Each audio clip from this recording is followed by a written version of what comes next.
Guys, मैंने जो high school के इम्पोर्टेंट क्वेश्चनों की कल वीडियो बनाई थी, फाइनली उसकी वीडियो मैंने बना दी है। तो चलिए अपनी स्क्रीन पर चलते हैं और देखते हैं। हम आ चुके हैं अपनी स्क्रीन पर। तो कल मैंने आपको मोस्ट इम्पोर्टेंट क्वेश्चन बता दिए थे, तो आज मैं उनके आपको सॉल्यूशन दूंगा। तो मैं आज 3 क्वेश्चन करवाता हूँ। तो उन क्वेश्चनों को करने के लिए ये वो क्वेश्चन है, पहला तो ये था, दूसरा ये है। तो इन्हें सोल्व करने के लिए हमें यूक्लिड विभाजन प्रमेय का प्रयोग करना पड़ेगा। मैं उसके बारे में आपको थोड़ा बेसिक बताता हूँ। तो उसके लिए हम लिखते हैं यूक्लिड विभाजन प्रमेय। मान लो यदि आपके पास कोई 2 नंबर है, कोई नंबर मारा ए एंड बी, कोई 2 नंबर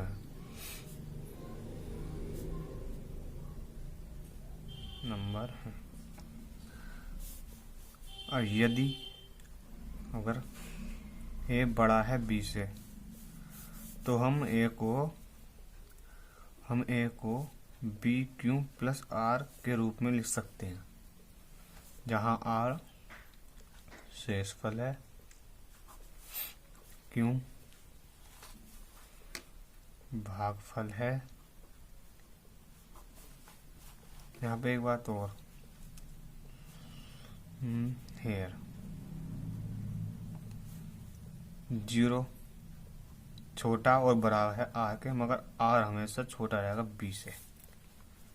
आर हमेशा बी से छोटा रहेगा।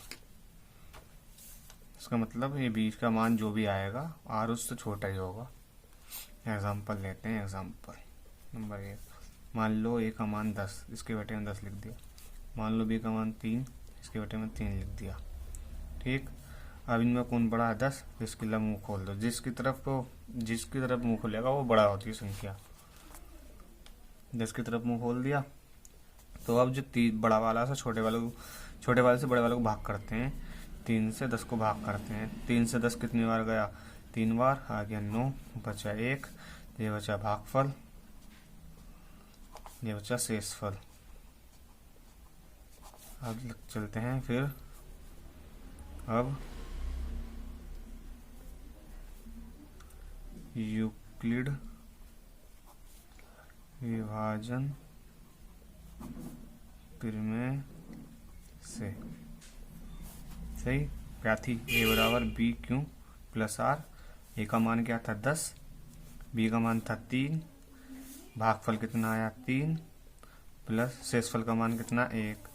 तो 10 बराबर 9 प्लस 1, 10 बराबर 10। तो ये ऐसा आ गया। तो यही यूक्लिड प्रमेय है। यही यूक्लिड प्रमेय है। अब मैं आपको क्वेश्चन कराने को कह रहा था। अब हम क्वेश्चन करते हैं। ये हमारा पहला क्वेश्चन है। दर्शाइए कि प्रत्येक धनात्मक समपूर्णांक 2q के रूप का होता है तथा प्रत्येक धनात्मक विषम पूर्णांक 2q प्लस 1 के रूप का होता है, जहाँ q कोई पूर्णांक है। तो इसके लिए हमें यूक्लिड यूज करनी पड़ेगी प्रमेय। तो सबसे पहले हम मान लेते हैं, माना कि ए कोई धनात्मक पूर्णांक है तथा b बराबर 2 है। सही। यूक्लिड में हमने पढ़ा था 2q से पहले कितना होता है? B Q plus R. यही था। कहाँ गया? बी क्यू प्लस आर, यही था। तो हम इसी तरीके से करेंगे।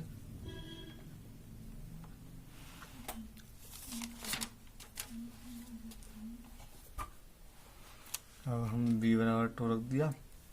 अब लिखेंगे यूक्लिड विभाजन प्रमेय से क्या था? a बराबर बी क्यू प्लस आर, यही था, जहाँ q क्यू व आर पूर्णांक है। सही। तब और यहाँ 0 छोटा है या और बराबर है आर से, और आर छोटा है बी से। ठीक, ये होगी हमारी इक्वेशन। तो बी हमने माना था 2, बी का मान तो आर बी से हमेशा छोटा रहेगा, तो आर छोटा रहेगा बी से, तो आर के मान के क्या होगा 0 और 1। अब 0 और 1 पे हम इस इक्वेशन में रखेंगे, बी हमने 2 माना था, तो ए बराबर 2q प्लस आर। अब यहाँ पर एक एक करके आर का मान रखेंगे, लिख सकते हैं जब आर बराबर 0 तब ए बराबर बी क्यू प्लस 0, तो बी यहाँ पर 2 था, यहाँ पर 2q आ गया, ए बराबर 2q। सही। जब ए बराबर जब आर बराबर 1 है तब ए बराबर 2q प्लस 1, देखिए 2q प्लस हो गया, अतः आ गया, अतः 2q प्लस 1 आ गया। अब अतः लिखेंगे, अतः जब ए बराबर 2q हो तब 2q हो तब 2q एक धनात्मक समपूर्णांक होगा। सही। एंड जब ए बराबर 2q प्लस 1 हो तब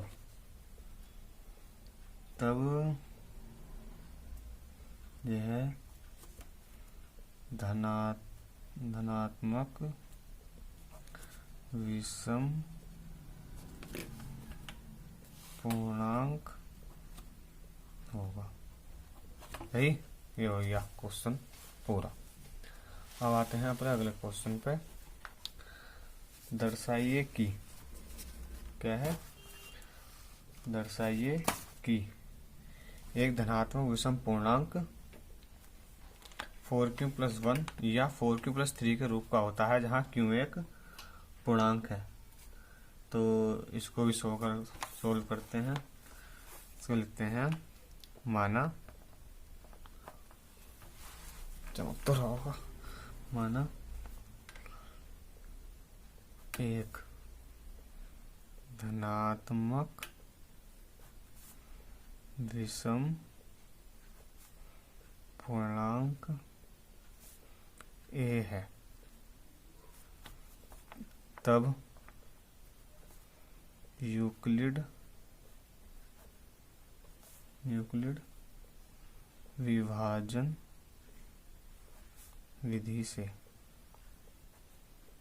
यूक्लिड विभाजन विधि है वही, तो हम ए को ए बराबर 4q प्लस आर के रूप में लिख सकते हैं, क्योंकि ये हमें प्रूफ भी करना है, इस वजह से 4q दिया हुआ है, जहाँ q, आर धनात्मक पूर्णांक है। तो 0 तो हमेशा की तरह आर से छोटा और बराबर, और आर छोटा है 4 से। ये बी है, बी का मान 4 है। सही, 4 से, तो ये आर का मान तो हमेशा 4 से छोटा रहेगा। तो आर की वैल्यू कितनी होगी, 0, 1, 2, 3। ठीक। अब ये 4q हमारा है। अब हम आर की वैल्यू पे इनकी मान निकालेंगे। तो सबसे पहले हम ले लेते हैं आर बराबर 0 पर। ठीक, आर बराबर 0 पर ले लेते हैं, हो जाता है 4q प्लस 0, तो ये आता है। तो हम 4 को कैसे लिखते हैं, 2 गुणा 2 क्यों लिख सकते हैं। जब एक धनात्मक समपूर्णांक की गुणा किसी नंबर से होती है तो समपूर्णांक ही आएगा, समपूर्णांक ही आएगा। तो हम इसे लिख सकते हैं a बराबर 2q। तो ये तो समपूर्णांक हो गया। ठीक, अब अगले पे आते हैं r बराबर 1 पर। r बराबर 1 पर तो a बराबर लिखेंगे 4q प्लस 1। ठीक, 4q प्लस 1 पर आ गए तो हम इसे कैसे लिख सकते हैं, प्लस 1। मैंने बताया था जब एक पूर्णांक गुणा किसी नंबर से करेंगे तो एक धनात्मक पूर्णांक ही आएगा, संपूर्णांक आएगा। तो ये हो जाएगा 2q, इसे क्यों ही आएगा, मतलब कि संपूर्णांक क्यों प्लस 1।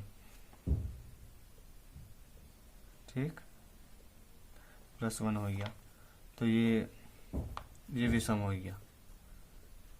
ठीक, ये विषम पूर्णांक हो गया, एक विषम पूर्णांक हो गया। अरे ये सम पूर्णांक हो गया। मैं इसके बारे में और डिटेल से बताऊंगा थोड़ा आपको। अब r बराबर 2 पर देखते हैं।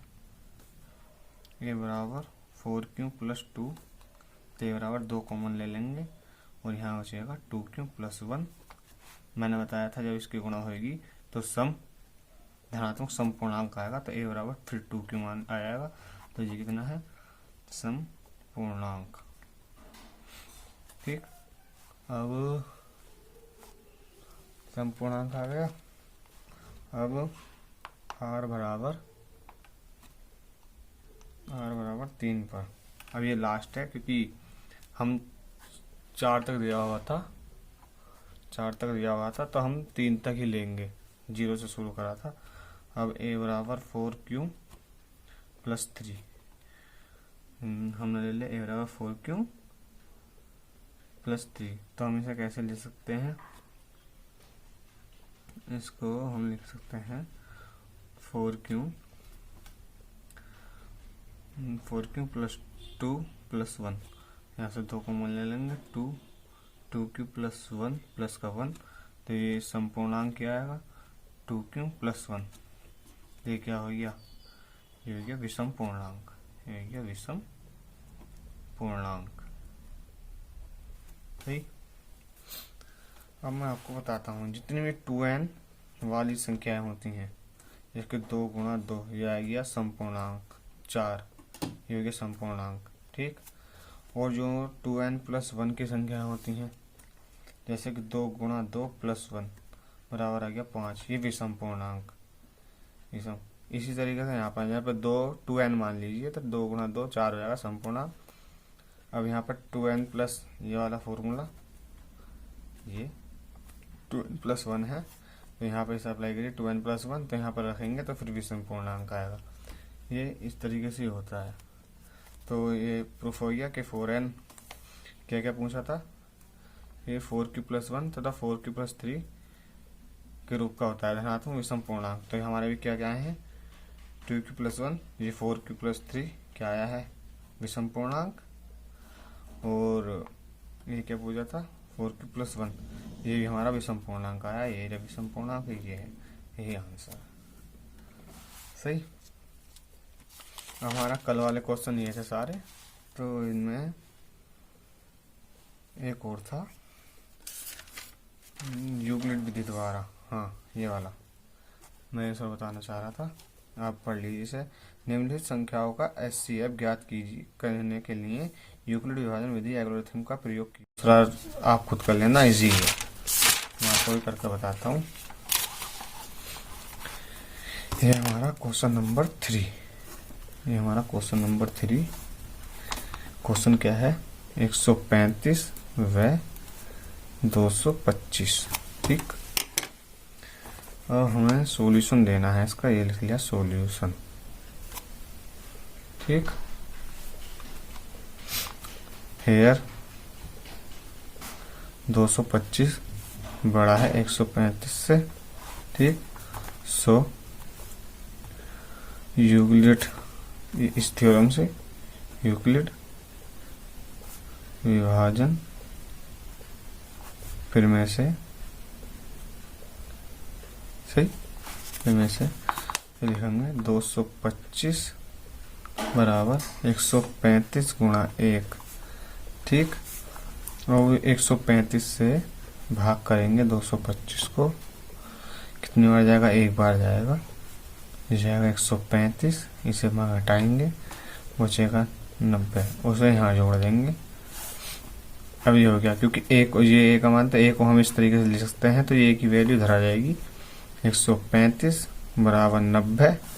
अब इस 90 से 135 को भाग करेंगे, कितनी बार जाएगा, एक बार, बचेगा 90, यहाँ आएगा 45, और ये भागफल से गुणा प्लस शेषफल, ये यूक्लिड फॉर्म से ये आ रहा शेषफल।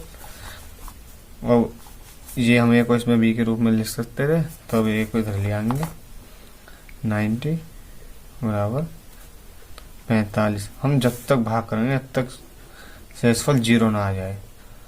अब बचा 90 बड़ा 45 से, 45 से भाग देंगे 90 को, 45 दूनी 90, सही, 45 दूनी 90 हो गया, गुणा करेंगे 2 प्लस 0। ठीक, अब लिखेंगे अंतिम शेषफल 0 है व भाजक 45 है। अतः SCF निकलवा रहा था वो हमसे 135, 225 का SCF आया 45। ये आंसर है।